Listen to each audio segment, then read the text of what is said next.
All right, let's look at an example using all of these principles of reference angles and trig functions that we've learned and try and work through some problems.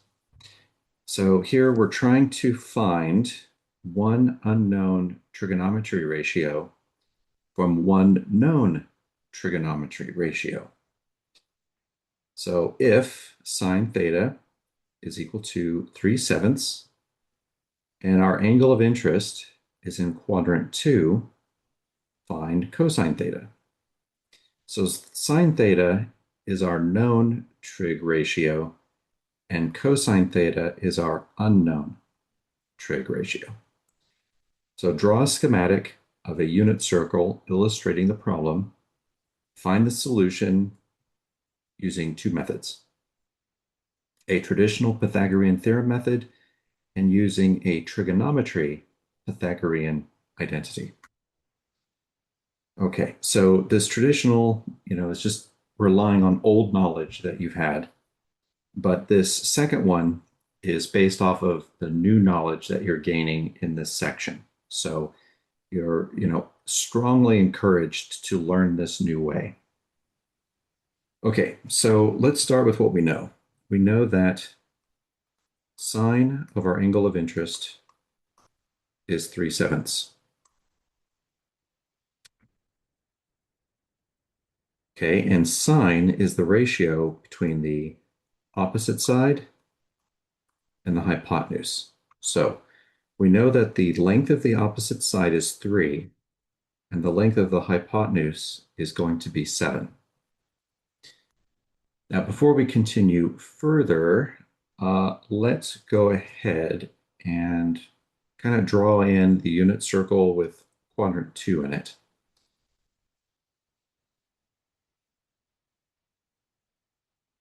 So I don't need to draw the whole thing, but I'm going to draw quadrant 1 and quadrant 2. And we are living in the second quadrant. So whatever our angle is, that's what it is. Starting from the initial side, here's our terminal side. And the coordinate for this point, right, is cosine theta, sine theta. We don't know what cosine theta is, but we know that sine theta is 3/7. Okay, cosine theta is what we're looking for. So what we're looking for is actually this x value. Right? This is what we're looking for. But we know that the y value here is 3/7. Now, what we did figure out just now is that the opposite side is 3 and the hypotenuse is 7. Okay, and that's going to be relative to our reference angle. So right here is our reference angle. And from this reference angle, we can make a right triangle where the length of this vertical side is going to be 3, and the length of the hypotenuse, which is the terminal side here, that is 7. And so what we are looking for is we are looking for the length of this third side. All right, so we can find the length of that third side using traditional Pythagorean theorem information and our new trigonometry Pythagorean theorem identities.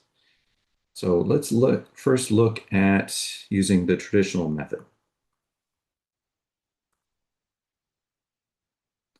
Okay, so x squared plus y squared equals r squared.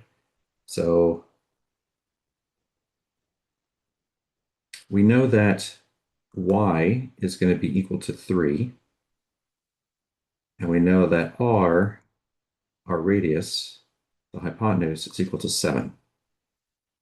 So we can plug those values in. So y is 3, and that's going to be squared. R is 7, and that's going to be squared. So we have x squared plus 9 plus equals 49. Let's do that. Okay. Subtract 9 from both sides. We're trying to solve for x. That'll add up to 0. So we have x squared is equal to the square root of 40. And let's see here, 40 is going to be 4 times 10, which is equal to the square root of 4 times the square root of 10. So x squared will be equal to plus and minus 2 square root of 10. Now, since, oops, shouldn't be x squared. Okay, there we go. Since our answer has to be in quadrant 2, x has to be negative.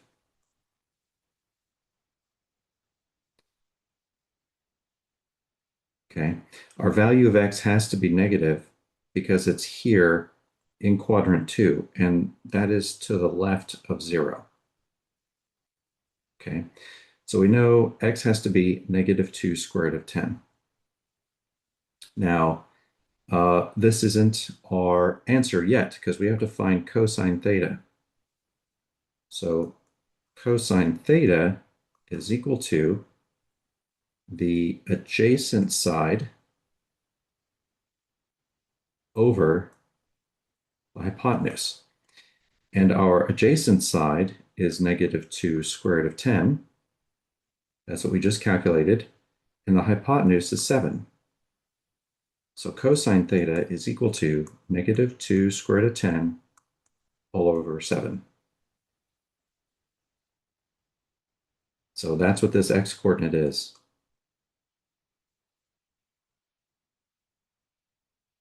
Okay, so that was using traditional Pythagorean theorem stuff. This one right here. So let's use our new trigonometry Pythagorean theorem. So this one's going to be cosine squared theta plus sine squared theta is equal to r squared. Now we know that sine theta is equal to 3/7, and we also know that our radius is equal to 7. That's the length of the hypotenuse. The hypotenuse is also the radius of our unit circle here. All right, so we've got cosine squared theta plus sine squared. So that'll be, oops, let me write a little nicer. That'll be 3/7 squared is equal to 7 squared. So we've got cosine squared theta plus 9 over 49 is equal to 49.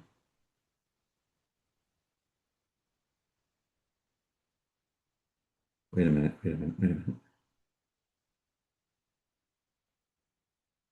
Yes, this is right, but it's also at the same time wrong. And let me explain to you what I just caught. So here, when I said that the radius was 7,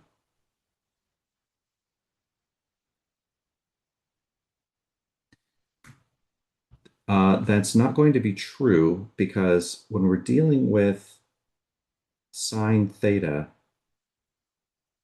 and cosine theta, this formula is expressly for the purpose of when the radius is 1. So we're going to put a 1 there, and we're going to put a 1 there to fix it. Okay. And this 1 we can write as 49 over 49 so that we can get the same denominator here. Okay, so let's subtract 9 over 49 from both sides. And cosine squared theta is going to be equal to 49 minus 9 is going to be 40. And that's going to be over our common denominator of 49. Take the square root of both sides, and we get cosine theta is equal to plus and minus the square root of 40 all over 7. And as we saw before, 40 can be written as the square root of 4 times the square root of 10.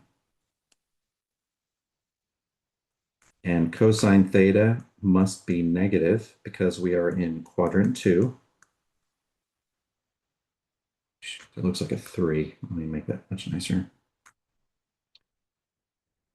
Quadrant 2.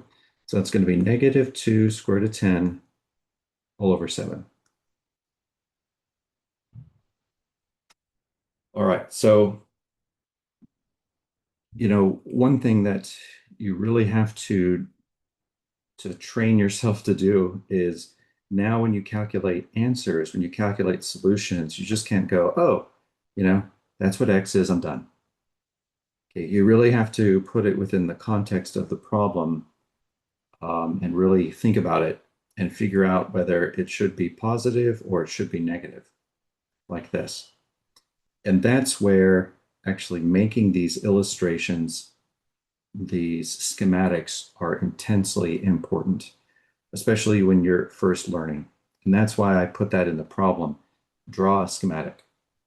Get yourself in the habit of doing that. Draw these pictures to help you learn. Okay, so this is an example. Down here is a think, pair, share, where again, if we were in a classroom, I'd have you guys working together on this, but if you're watching this over a video, try this one on your own. Use my previous example as a model and see if you can do it. Go ahead and pause the video now. Okay, we're back. So we're trying to find one unknown trigonometry ratio from one known trigonometry ratio. So the one unknown trig ratio is sine theta, because that's what we're trying to find. And the one that we do know is cosine theta equals the negative square root of 3 over 2, and our angle is in quadrant 3. All right, so let's go ahead. Let's just go ahead and draw that.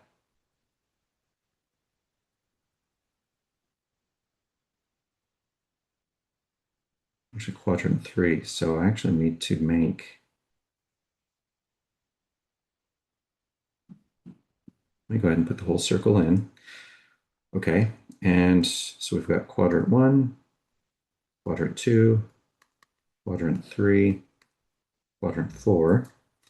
Okay, our angle of interest is over here in the third quadrant, right there. So there is theta in all of its splendor. And the coordinate for this point is going to be cosine theta, sine theta. And we know that cosine theta is negative square root of 3 over 2. And we don't know what sine theta is. That's what we're trying to figure out. Okay. Okay. So we know cosine theta is equal to the negative square root of 3 over 2. Cosine is adjacent over the hypotenuse. So we know the length of the adjacent side is negative square root of 3, and the length of the hypotenuse is going to be 2. So if we look at this right triangle related to our reference angle, then the length of the adjacent side is negative square root of 3, and the hypotenuse, or the radius of the circle, is equal to 2. And what we're trying to find is we're trying to find the height of this right triangle. And that'll give us this coordinate here. Now, I mean, what would we expect? At this point, I should have done this earlier, but we expect sine theta to at least be a negative number, right? Because, here's positive x, here's values of negative x, here's positive y, and down here are values of negative y. So because our point is down here in quadrant 3, we expect our y value to be negative, our sine theta value to be negative. Okay, all right. So we'll solve this using, traditional geometry, Pythagorean theorem, and with our new trigonometry Pythagorean identities. Okay, so we've got x squared plus y squared equals r squared. So here we are just really looking at just the relationships of the triangle within the unit circle here. All right, so we know that our value of x is going to be negative square root of 3, and we know that our value of r is equal to 2. So we're going to put negative square root of 3 for x plus y squared is equal to 2 squared. Okay, negative times a negative is a positive, and when you square a square root, they cancel, and so we're going to have 3 plus y squared equals 4. Okay, we'll subtract 3 from both sides, and we get y squared equals 1.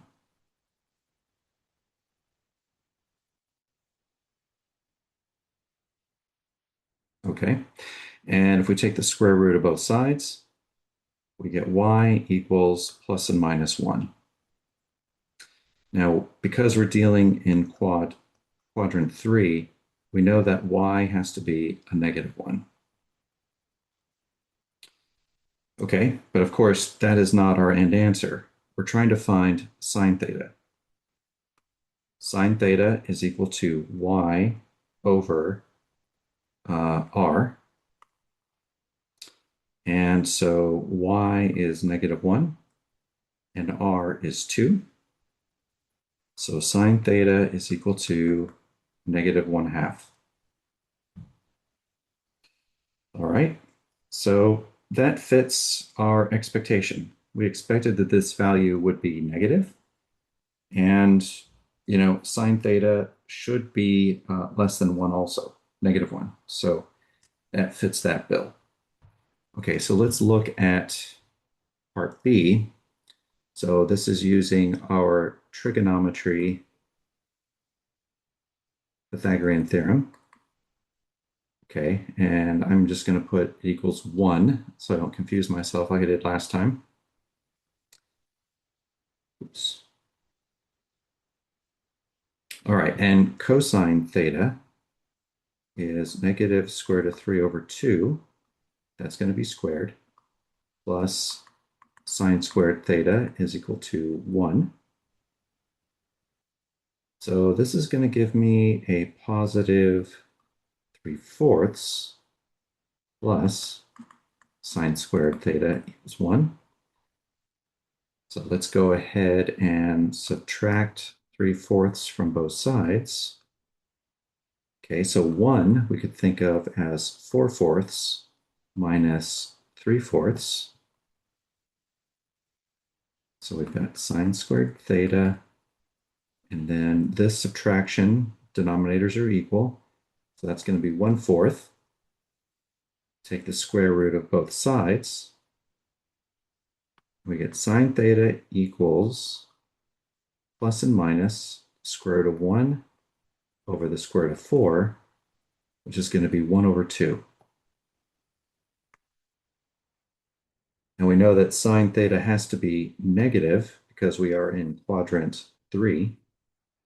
So we have -1/2. So again, we got the same answer using two different methods. However, you're going to need to learn and get comfortable with using these trig identities like this. So this was just to kind of prove to you, what the correct answer should be, but I'm using that as a bridge to help you figure out this new trig identity stuff that you're learning. Okay, that ends this video. Let me know if you have any questions.